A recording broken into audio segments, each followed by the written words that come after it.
귀한 찬양으로 하나님께 영광 돌려주셔서 정말 감사합니다. 오늘 저는 룻기 3장에 있는 말씀을 가지고 어른들의 역할과 만남의 준비라는 제목으로 말씀을 드리겠습니다. 오늘 안교 시간에 우리 박 장로님께서 그의 할머니와 또 아버님, 어머니의 아름다운 모본이 자손들을 아주 믿음으로 이끌었다는 귀한 간증의 말씀을 해주셨습니다. 오늘 제가 드릴 말씀 주제도 같은 것입니다. 오늘은 집에 돌아갈 때 교회에서 뭘 들었는지 확실하게 주제를 기억할 것 같습니다.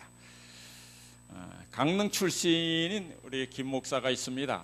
저의 연배와 비슷한 우리 김 목사가 있는데 그 김 목사님이 현재 여기 가까운 본부교회에서 목회하고 있습니다. 그가 어릴 때 그 친한 친구 박 장로님이 계신데, 지금 박 장로님이 계신데, 그들이 어릴 때 그들에게 아주 큰 감동을 줬던 한 분의 장로님이 계셨답니다. 그 장로님은 구두를 수선하시는 장로님이었는데 항상 리어카를 끌고 가면 구두 수선을 하실 때 그 리어카에는 오늘의 신앙 그 책이 가득 있었답니다. 그래서 구두 수선하는 동안 옆에 있는 분에게 책을 주고 그렇게 전도를 열심히 하는 모습이 얼마나 아름다웠는지 몰랐대요. 그걸 보고 큰 감동을 받았던 이 김 목사 박 장로님은 우리가 크면 무엇이 될까 생각하는 중에 목사 아니면 구두 수선공 되자 그렇게 했답니다. 그런데 정말 커서 우리 한 분은 김 목사가 되고 한 분은 장로님이 되셨는데 그 박 장로님은 구두 수선공이 정말 되셨대요. 그래서 가끔 이제 내려가 보면, 강릉 내려가 보면 그 구두 수선을 할 때 아침에 찾아가 보면 그 리어카는 있는데 그 리어카 위에 책이 그야말로 요즘 나온 전도지가 가득하답니다.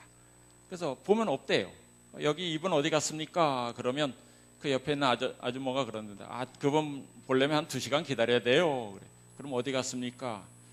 그분은 구두 수선해가지고 번 돈으로 녹즙을 짜가지고 연약한 노인들, 어려운 사람들 그 아침마다 그거 돌리고 온다고. 돌려서 전도하고 온다고. 전도하고 오신다고. 만나려면 2시간 기다려야 돼요. 그러더래요. 김 목사가 그 박 장로를 만나서 하는 얘기가 나는 목사지만 자네가 훨씬 더 훌륭하네. 목사보다 훌륭한 일을 하고 있네. 그들에게 감동을 준 것은 그들의 어릴 때 그들의 심령 속에 큰 감동을 남겼던 한 구두수선 하시던 장로님이셨죠. 성경에 보면 모든 세대가 특별히 젊은 세대뿐만 아니라 어른도 하나님 앞에 의미 있는 삶을 살고 또 많은 일을 할 수 있음을 가르치고 있습니다. 하나님은 젊은이만 사용하시지 않습니다. 성경에 보면 물론 다니엘, 요셉, 다윗 등 아주 젊을 때 사용하셨죠. 그러나 아브라함은 100세에 구속사에 사용될 아들을 낳았고 모세는 80세에 이스라엘 백성을 애굽에서 구원했고 갈렙은 나이 85세가 되었을 때에 아낙 자손이 주둔하는 산지를 빼앗았습니다. 그리고 안나 선지자는 거의 100세가 넘어서 그 나이에도 성전을 지키며 메시아를 기다리다가 드디어 예수님을 만나는 기쁨을 보게 됩니다. 그렇다면 나이 든 세대, 어른들의 세대와 젊은 세대의 역할은 각각 무엇일까 하는 것입니다. 오늘 말씀 속에 보면 이 나오미의 가정이 이제 그토록 그리던 고향에 돌아왔지만은 당장 먹을 양식이 없었죠. 왜 이런 상황이 벌어졌는지 잘 아십니다. 나오미와 엘리멜렉은 10여 년 전에 이제 베들레헴이 흉년이 들었을 때 자기 조상들이 대대로 지어오던 그 땅의 경작권을 팔고 그 돈을 챙겨서 모압 땅으로 이민을 갔었죠. 사실 이스라엘 사람들이 이제 여호수아 이후에 그들이 그 땅을 기업 지파대로 다 나눠 받았습니다. 그래서 그 조상 대대로 그걸 살고 있었는데 사실 그 땅은 50년을 기준으로 해서 50년이면 해마다 희년이 되죠. 그것을 기준으로 해서 경작권을 가지고 있는 것입니다. 그래서 그들이 팔고 살 수 있는 것도 경작권이에요. 그러니까 그들이 판 것은 땅의 소유권이 아닙니다. 그러니까 엘리멜렉의 가정이 그들이 팔고 간 것도 경작권을 팔고 간 것이죠. 우리 하나님께서 왜 이렇게 하게 하셨냐면 이 땅의 소유는 누구 거예요? 하나님 거예요. 그래서 그 땅을 팔고 살지 못하게 했어요. 그렇게 하신 이유는 영원한 부자도 영원한 가난한 사람도 없게끔 하기 위해서. 경작권을 팔았지만은 신년이 되면 다시 그 땅을 돌려받을 수가 있는 거예요. 그러나 당장은 경작권을 돌려받을 수 없기 때문에 아직 신년이 되려면 멀었기 때문에 그들은 땅이 없이 아주 어렵게 살 수밖에 없었던 것이죠. 이런 상황에서 이제 며느리 룻이 자신의 어머니와 또 자신을 위해서 먹을거리를 찾아서 다른 사람의 밭으로 나서게 됩니다. 이제 부끄러움을 무릅쓰고 남의 밭에서 이상을 이제 주우러 간 것이죠. 그렇게 하다가 이제 발걸음이 다다른 곳이 어디냐면 바로 보아스의 밭이었습니다. 그 밭에서 정말 하나님의 섭리에 의해서 우연히 그리고 마침 보아스와 룻이 만나게 되고, 이 보아스는 그동안 소식을 들었던, 소문을 통해 들었던 이 룻을 잘 알았어요. 그 이방 여인이지만 돌아와서 정말 시어머니를 극진히 모신다는 그런 소식을 듣고 있던 차에 그 룻에게 아주 잘 대해 주죠.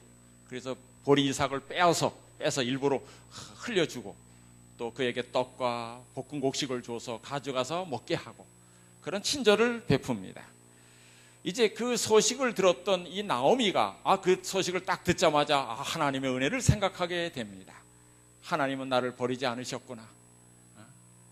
그러면서 그에게 희망이 솟아오르게 되죠. 무슨 희망이요? 전에는 먹고 살면 되겠다 하는 생각이었는데 이제는 룻을 그 보아스와 결혼을 시키면 잃었던 땅도 되찾을 수가 있고 또 이 룻도 가정을 가져서 행복하게 살 수 있겠구나 하는 희망을 갖게 됩니다. 그래서 오늘 룻기 3장에는 이제 그 룻의 시어머니인 이 나오미가 이제 계획을 세우고 룻에게 지시하는 내용이 나오는 것입니다. 나오미가 이제 룻에게 그런 말을 하죠. 안식할 곳을 구하여 내가 복되게 해주겠다 그런 말을 합니다. 안식할 곳을 찾아야겠다. 안식할 곳이 뭘까요? 안식할 곳, 가정이죠. 이것은 결혼을 통해서 룻이 가정을 이루게 해주겠다는 그런 뜻이었습니다.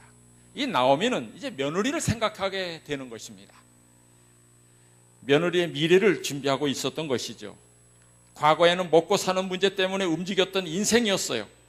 정말 자신의 초라한 현실과 아주 깊은 상처 때문에 자신조차도 용납할 수 없었던 이 나오미가 이제 남을 생각하고 다음 세대의 복을 준비하게 되었습니다.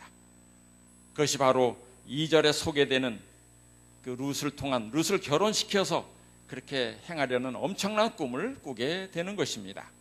거기에 보면 내가 함께하던 시녀들을 둔 보아스는 우리의 친족이 아니냐, 그가 오늘 밤에 타작마당에서 보리를 까불리라 그랬어요. 그의 밤에 이제 보리를 까부는 이유는, 까부는 그 하는 이야기는 밤에 저녁 때 거기서 바람이 많이 붑니다. 바람이 불면, 바람이 불어야 이 보리를 까불 수 있지 않습니까? 그래서 이제 그때 합니다.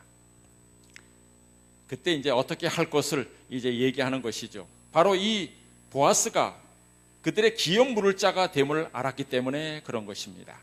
지난주에 말씀드린 것처럼 이 기업 물을 자, 가까운 친족이 해야 할 일 중에 뭐가 있어요? 결혼도 해주고 또 그들이 빼앗겼던 경작권도 찾아줄 수도 있고 그런 일을 하는 분들이 친족이기 때문에 이 보아스가 그렇게 할 수 있는 아주 재상가고 유력자인 것을 알았기 때문에 이제 나오미가 그렇게 계획을 세운 것이죠.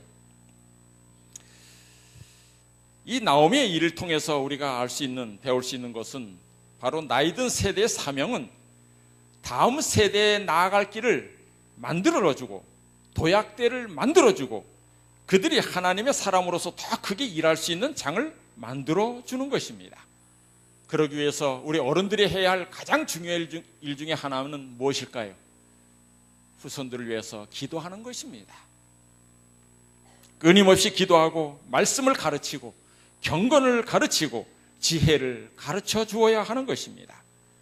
그러므로 교회의 자랑은, 저희 퇴교원교회의 자랑은 교회 큰 건물도 아니요, 많은 재정도 아니고, 가장 많이 내는 침례자도 아니요, 이 교회에 있는 어린아이들이요, 학생이요, 젊은이들이야 하는 것입니다. 바로 다음 세대를 책임질 사람들이 그들이기 때문에 그런 것입니다. 그러므로 호소합니다. 여러분, 다음 세대를 위하여 여러분 많이 기도해 주시기 바랍니다. 다음 세대를 위하여 하나님의 말씀을 유언처럼 가르쳐 주시길 바랍니다. 다음 세대를 위하여 우리의 가진 모든 것을 쏟아 부어야 할 것입니다. 전에 어떤 국회의원이 그런 말을 했어요. 아주 좋은 말을 했습니다.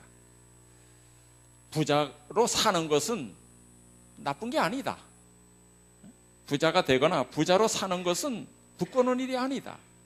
그러나 부자로 죽는 것은 부끄러운 일이다. 그런 말을 했어요. 이 나오미처럼 다음 세대가 안식과 복을 누릴 수 있도록 준비시켜주는 삶, 바로 그것이 어른들이 해야 할 삶인 거라고 생각합니다. 두 번째로 이 나오미가 룻에게 한 일은 보아스를 소개했습니다. 마찬가지로 우리 어른들이 할 일은 무엇입니까? 다음 세대에게 보아스 같은 예수 그리스도를 소개시켜줘야 하는 것입니다. 바로 2절부터 4절에 보면 내가 함께하던 시녀들을 둔 보아스는 우리의 친족이 아니냐. 그가 오늘 밤에 타작마당에서 보리를 까불리라.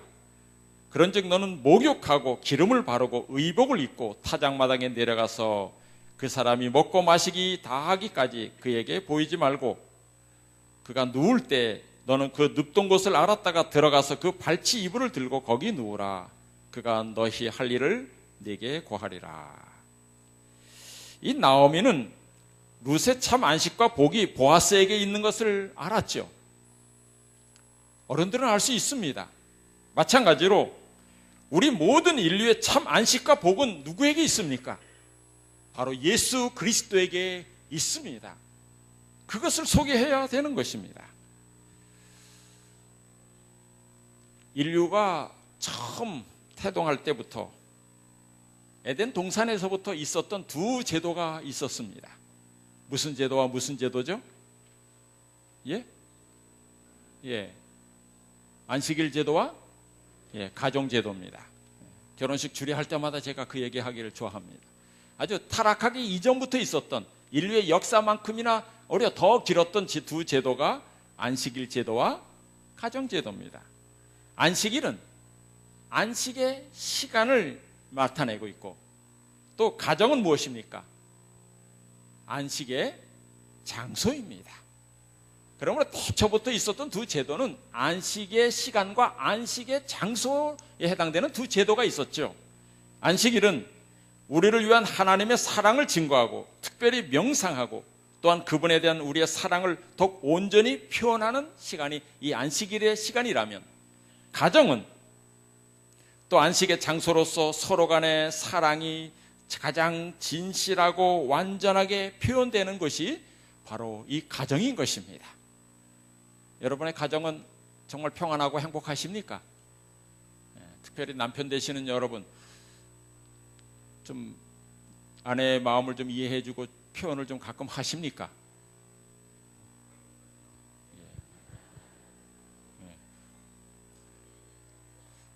대답하신 분만 아니라 이상하게 한국 사람들은 표현할 줄은 몰라요. 큰 명절이 돼서 이제 시골에 일을 하러 가게 됐는데 아들이 장남이라 이제 며느리가, 부인이 차에 딱 타는 순간 한마디 합니다. 아이고.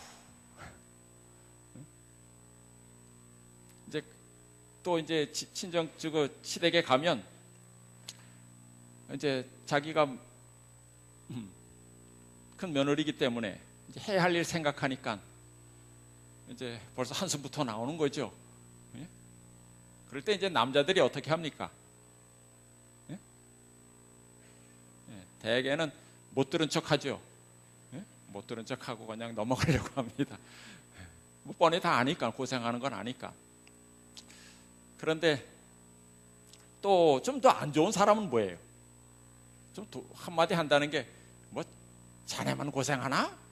그런 얘기합니다. 명절 때면 다 한다 이거죠. 그럼 장씨는 일도 안 해봤으면서 말이에요. 그러면서 이제 또 주말에 주고 오고 가죠. 근데 기왕이면 한마디 좋게 하면 어떻습니까?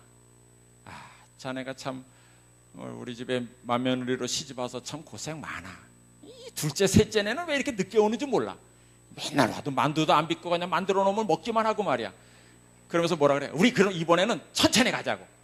둘째 셋째가 다 온 다음에 다 만들어 놓은 다음에 우리 천천히 가가지고 휴게소마다 들러서 천천히 가가지고 좀 이번에는 좀 당신 좀 쉬게 해줘야 되겠다. 그러면 또 뭐라 그래 부인이? 무슨 소리 하냐고. 내가 가서 할 일이 얼마나 많은데 빨리 가야 된다고. 아까는 아이고 하면서 이제 또 힘들겠네 하다가 남편이 알아주기만 하면 한마디만 해주면 얼마나 속이 편해집니까? 사실 그 한마디만 해주면 되는데 그렇게 못해요. 그죠? 참 물론 남편들도 집안에 들어와서 남편의 아내라는 말이 안해에서 왔다 그러잖아요.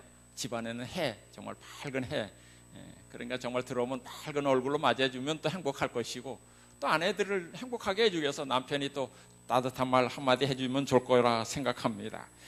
어쨌든 이 나오미의 모습, 젊은 세대의 미래에 참 안식과 복이 어디 있는지 알았던 이 사람이에요. 바로 그것이 결혼을 통해서 있다는 것을 알았죠. 룻이 이 보아스와 결혼하게 되면 더 이상 고립되는 자들의 뒤를 쫓으며 줍는 것으로 살아가지 않고 보아스의 모든 것으로 살게 되는 것처럼 사실 우리도 그리스도 안에 살게 되면 우리의 신분이 어떻게 변하게 됩니까? 우리가 가진 것은 없지만 그리스도의 모든 것으로 우리가 살게 되지 않습니까?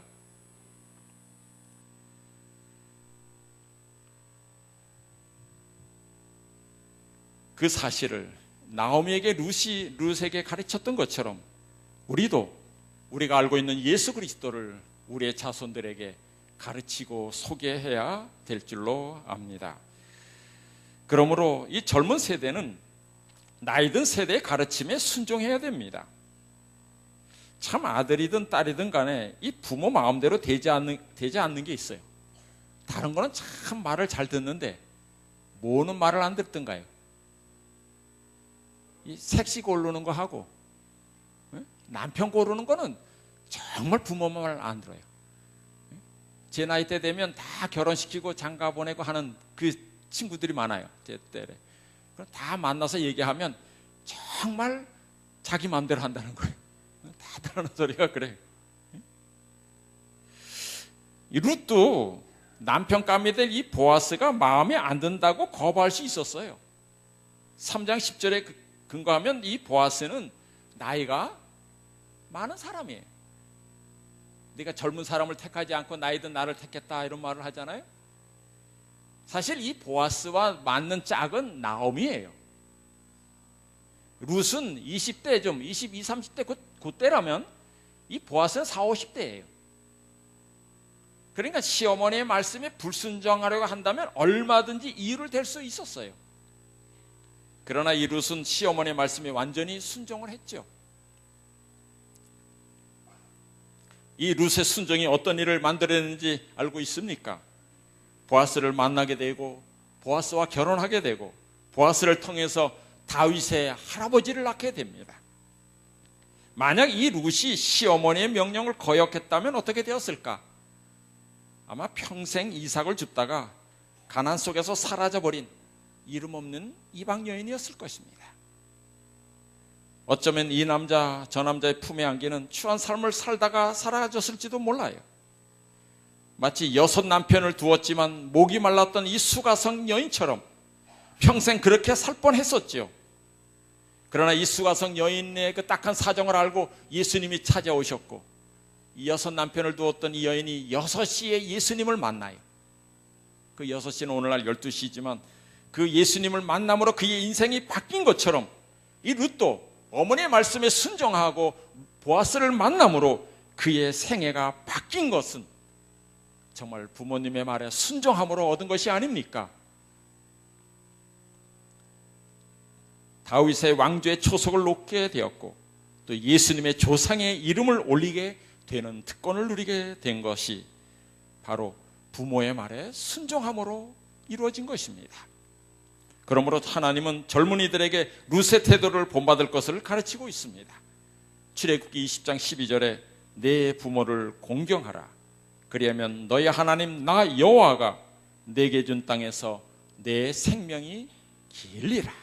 신명기에는 생명만 길 거 아니라 잘 되고 장수하리라 그랬어요. 이 땅에서 잘 되고 오래 살려면 효도하시기 바랍니다. 근데 여기는 효도 받으실 분만 있어가지고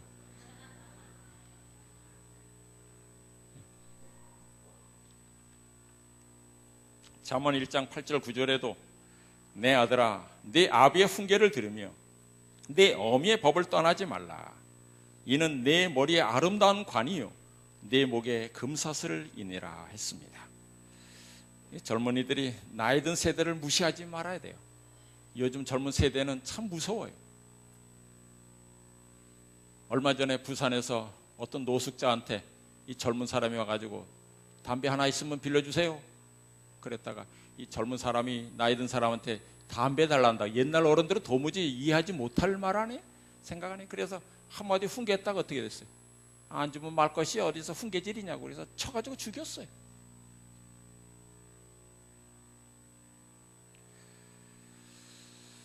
나이 든 사람들에게는 이 젊은이들이 가보지 않은 미래가 있죠.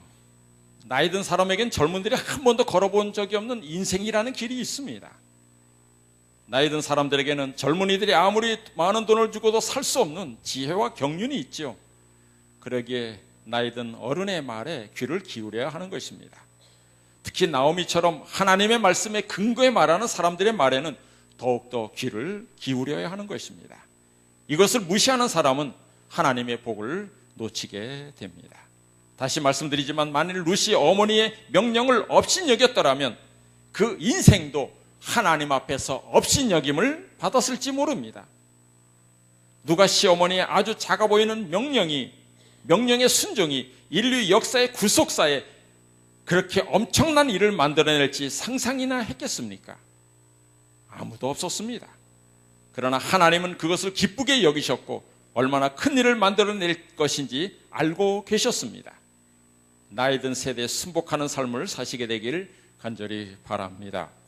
오늘 말씀 속에서 중요한 부분은 이 신랑을 만나기 위해서 어떻게 준비해야 되는지를 거기 나오고 있습니다. 이 3장에 보면 이 룻이 보아스와 결혼하기 위해서 그 나가는 프로포즈 과정이 소개되고 있죠.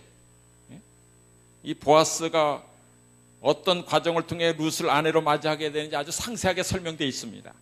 근데 오늘 이 말씀은 성경에 나오는 이 말씀들은 단순히 어떤 연애의 그런 이야기가 아니에요. 결혼 보고서가 아닙니다. 이 보아스는 예수 그리스도의 모형이고 룻은 성도들의 모형입니다. 다시 말해서 룻이 보아스를 만나기 위해서 준비하는 모든 것은 그가 준비하는 이 프로포스는 룻과 보아스가 룻을 자기 신부로 받아들이는 과정은 우리가 어떻게 예수 그리스도를 만나고 그분과의 깊은 관계를 맺어가는지를 보여주는 과정인 것입니다. 어떻게 해야 됩니까? 첫째, 우리 자신을 더욱더 성결하게 만들어야 합니다. 우리 교회 그 사업계획서에 보면 세 표가 있죠. 성결한 성도, 또 행복한 가정, 또 건강한 교회. 식당에서 맨날 밥 먹으면서 그 앞에 써 있는데 그거 안 보셨습니까? Holy, Happy, Health. 그래서 H자로 시작하는 3H가 있어요. 거룩한 성도, 행복한 가정, 건강한 교회. 첫 번째, 우리 자신을 거룩하게 성결하게 해야 돼요. 이 룻이 보아스를 만나기 위해서 제일 먼저 한 일이 무엇입니까? 어머니가 뭘부터 하라 그랬어요? 몸을 깨끗하게 하라, 씻으라 이것이요. 목욕을 하고 그랬어요. 사실 팔레스틴은 아주 뜨거운 태양 아래서 땀과 먼지로 아주 몸이 자주 더러워집니다. 그래서 그 몸을 씻어야 됐어요. 그렇게 한 목적은 깨끗한 모습으로 보아스를 만나기 위함이지요. 신랑을 맞이할 신부가 몸을 깨끗하게 하지 않는다는 것은 상상할 수가 없죠. 성경은 루시 보아스를 만나러 가기 이전에 모든 것을 잘 준비했다란 이 한마디 말로 하지 않고 구체적으로 설명하고 있는 것입니다. 옛날에는 집에 아주 따뜻한 물이 귀해서 목욕탕에나 가야 때를 밀 수 있었죠. 그죠? 저도 어릴 때 목욕탕에, 저희 집이 삼성리인데 차를 타고 한 몇십 분 가야 연신내 가면 목욕탕에 하나 있었어요. 한번 가면 그동안 묵은 때 다 뺏기고 오려면 좀 한참 있어야 됩니다. 옛날 시골에서 특별히 이제 뭐 집에서나 목욕했지 어디 목욕탕에 가보니까 그야말로 언제나 한번 목욕탕에 가요. 명절에 가는 것도 부잣집이고 시집 가기 전에 한번 갔대요. 시집 가기 전에.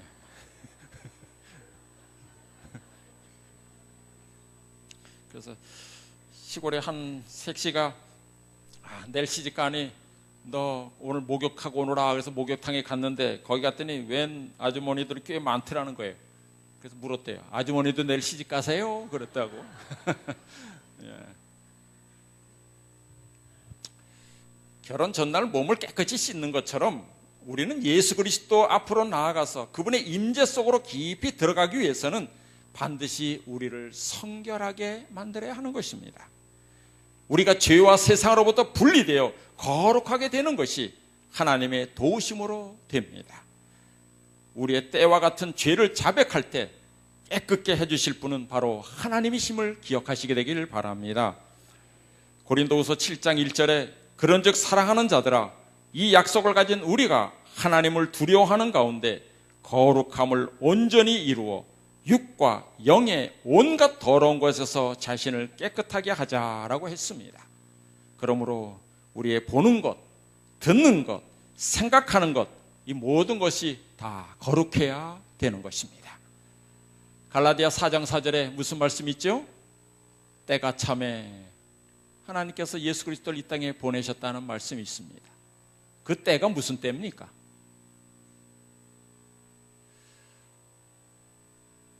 다 아시지만 대답을 안 하시네. 전에 그 삼육대학의 오 교수님이 들어오셔서 우리 신학생들 놓고 강의하기 전에 이제 칠판에다 큰 글씨를 2개 썼습니다. 때 하나 쓰더니 또 여기다 또 때 이렇게 썼습니다. 때자를 2개 썼어요. 근데 그분 강의할 때는 제일 앞에 안 앉아요. 왜냐 질문하다가 못 맞으면 한 대씩 꿀밤 맞아요. 그래서 앞에 잘 안 앉습니다. 그런데 이제 저도 저 뒤에 앉아 있었는데 그렇게 써놓고 거기 있던 우리 미국 간 그 어떤 이 목사가 있어요. 이 목사한테 물었습니다. 이때는 무슨 때고 이때는 무슨 때인고 물었더니 그 목사가 날 때가 있고 뭐 죽을 때가 있고 잘 될 때가 있으면 못 될 때가 있고 뭐 그렇습니다. 그래. 또 어떤 정 목사한테 다른 물었대요. 그랬더니 뭐 비슷한 대답을 해요. 근데 마음이 안 차나 봐요. 근데 고등학교 때부터 저 선생님이셨어요, 그분이. 야, 관영이 가면 대답해봐라. 그랬어요. 그래서 뭘 질문하는지 제가 알 것 같아. 그래서 제가 멋있게 대답했습니다. 앞에 때는 흐르는 때로 시간을 말하고 뒤에 때는 머무는 때로 목욕탕에 가서 미는 때입니다. 그랬더니 옳거니 잘 대답했다. 내가 바로 그것을 원했다. 나는 20년을 연구했는데 어떻게 너는 금방 하냐 그래. 뭐 그거 가지고 그러십니까? 그러면서 하시는 말씀이 때가 흐르면 때가 묻기 마련이다. 고려시대는 불교가 망쳤고 조선시대는 유교가 망쳤다. 오늘 기독교에 때가 많아서 시간이 흐를수록 때가 차서 아주 더러워졌다. 때가 많아 적어 그러니까 조금 있습니다. 적다는 말은 거짓말이야. 많아. 그리스도를 믿는 사람도 시간이 지나면서 점점점 거룩해져야 하는데 이상하게 세속에 물들어서 점점점 때가 묻어간다 이거예요. 이 기독교가 왜 이렇게 개독교가 돼가냐 이거예요. 요즘은 기독교가 세상을 걱정하는 시대가 아니라 세상이 기독교를 교회를 걱정하는 시대가 되었잖아요. 왜 그러냐 이거죠. 너무 때가 많아서 그렇다는 것입니다. 이 때를 어떻게 씻어야 됩니까? 온전히 그리스도 앞에 나가야 되는 것입니다. 솔직히 고백하고 우리 죄를 용서해 달라고 고백하고 이제 주님 곧 오셔서 주님과 결혼할 날이 가까워 오는데 우리는 너무나 때가 많습니다. 우리 죄를 좀 씻어 주시옵소서. 자복하고 울며 회개할 때가 이때라는 것이죠. 두 번째, 주님께 나가는 방법은 자신을 성령이 지배하도록 해야 하는 것입니다. 3절에 보면 그의 몸에 기름을 바르고 그랬어요. 왜 기름을 바르냐면 그 당시에는 뭐 화장품도 없었으니까 늘 햇볕에 타고 또 나가서 뭐 이삭 줍고 그러다 보면 아무리 목욕을 해도 손이 거칠거칠합니다. 그래서 오일을 발라서 아주 부드럽게 만들고 그렇게 하는 것이죠. 또 거친 들판에서 거친 삶으로 인해서 아주 퀴퀴해졌을 이 몸에 향기로운 냄새가 나도록 그렇게 하는 것입니다. 요즘 같으면 바디로션 바르고 그 위에 향수 뿌리는 것이지만 그렇게 한 이유가 무엇입니까? 정말 향기로운 모습으로 보아스에게 나가기 위해서 그런 것이죠. 이 귀쾌한 냄새로 인해서 보아스의 얼굴을 찡그리게 하지 않기 위해서인 것입니다. 다시 말해서 이 보아스가 자신을 아주 기쁘게 받아들이도록 하기 위함이었죠. 성경에 나오는 기름에 관한 이야기 중에 많은 부분이 기름을 성령으로 묘사하고 있음을 우리가 잘 알고 있습니다. 고린도서 1장 21절 22절입니다. 우리를 너희와 함께 그리스도 안에서 경고케 하시고 우리에게 기름을 부으신 이는 하나님이시니 저가 또한 우리에게 인치시고 보증으로 성령을 우리 마음에 주셨느니라. 이로 인해 우리가 구원을 받았고 우리의 구원이 견고하게 보장이 된 것이다 말하고 있는 것입니다. 요한복음 16장 13절로부터 보면 진리의 성령이 오시면 그가 너희를 모든 진리 가운데로 인도하시고 또 장래일을 너에게 알려주시고 그가 내 영광을 나타내 주시겠다고 했습니다. 다시 말해서 성령만이 우리를 진리 가운데로 인도해 주시고 예수 그리스도의 영광을 나타내 주시겠다고 했습니다. 그러므로 그리스도인이 성령 하나님과의 관계를 떠나서는 그리스도의 삶을 절대로 생각할 수가 없는 것입니다. 그런데 얼마나 많은 사람들이 성령을 구하지 않고 자신의 생각대로 의지대로 살아가는지 모릅니다.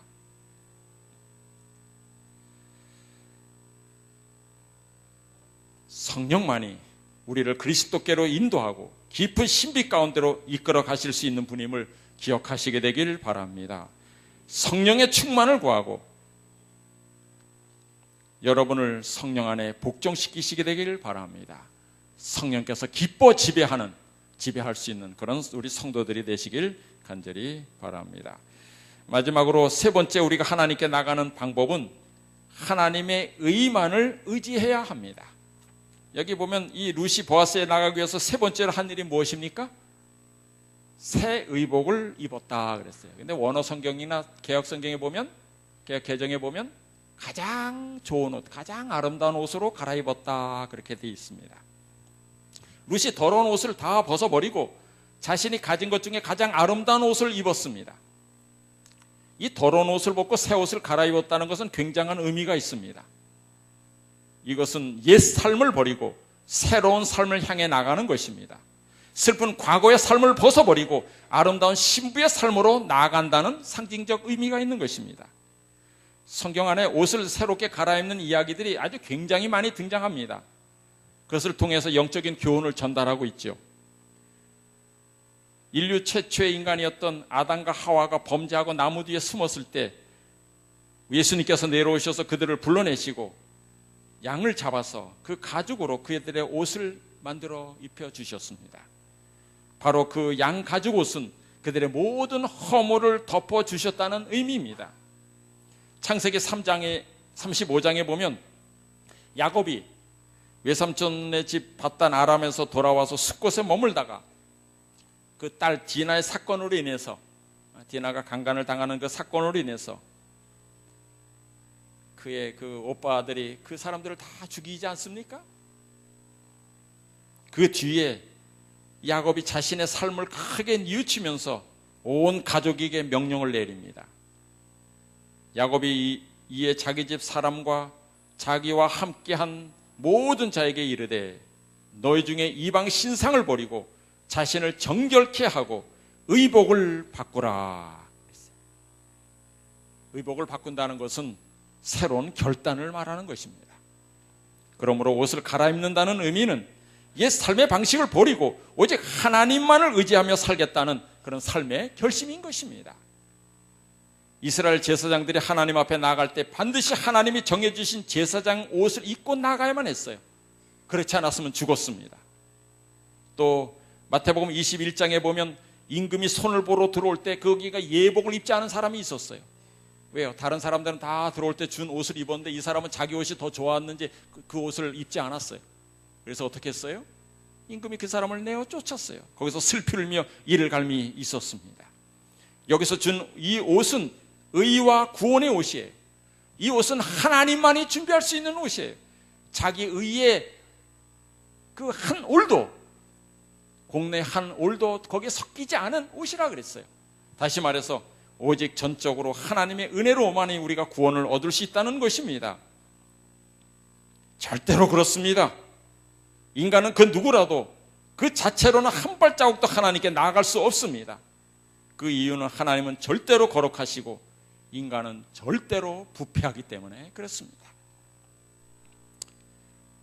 이사야 64장 6절에 대적 우리는 다 부정한 자 같아서 우리의 의는 더러운 옷 같으며 그랬어요. 그러므로 만일 더러운 옷과 같은 더러운 모습으로 주님 앞에 나아간다면 그분의 거룩한 불에 의하여 소멸될 것입니다. 그러므로 우리가 하나님의 의를 덧입어야 합니다. 그러면 우리가 입어야 할 하나님의 의는 무엇인가? 고린도 후서 5장 21절 혹 찾을 수 있으면 위에 올려주시기 바랍니다. 고린도 후서 5장 21절입니다.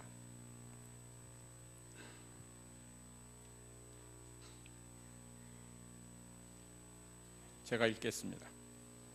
하나님이 죄를 알지도 못하신 자로 우리를 대신하여 죄를 삼으신 것은 우리로 하여금 저희 안에서 하나님의 의가 되게 하려 하심이니라.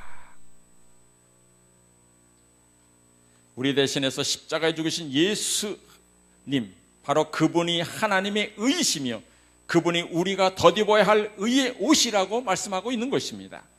그분을 의지하는 자는 의지하는 자를 받아주시고 그분께 담대해 나갈 수 있다는 말씀입니다. 그런 사람은 룻처럼 자신의 변화된 신분을 인식하게 될 것입니다. 자, 마지막으로 주님께 나가는 방법, 룻이 순종한 한 방법이 있어요. 이 모든 것을 나오미가 얘기했는데 룻이 어떻게 했다 그랬어요? 그 시모의 명대로 다 하니라 그랬어요. 이 시어머니가 아무리 바른 방법을 가르쳐줬다 할지라도 룻이 그것을 순종하지 않았더라면 그것은 아무 소용없는 일이었을 것입니다. 다시 말해서 순종하며 나가는 것입니다. 성경의 가장 큰 주제 중에 한 가지는 죄를 범한 인간이 어떻게 하나님께 나갈 수 있는지 그것을 가르쳐주고 있습니다. 오늘 말씀드린 이 세 가지를 통해서 우리가 하나님께 나가는 방법을 가르쳐주고 있어요.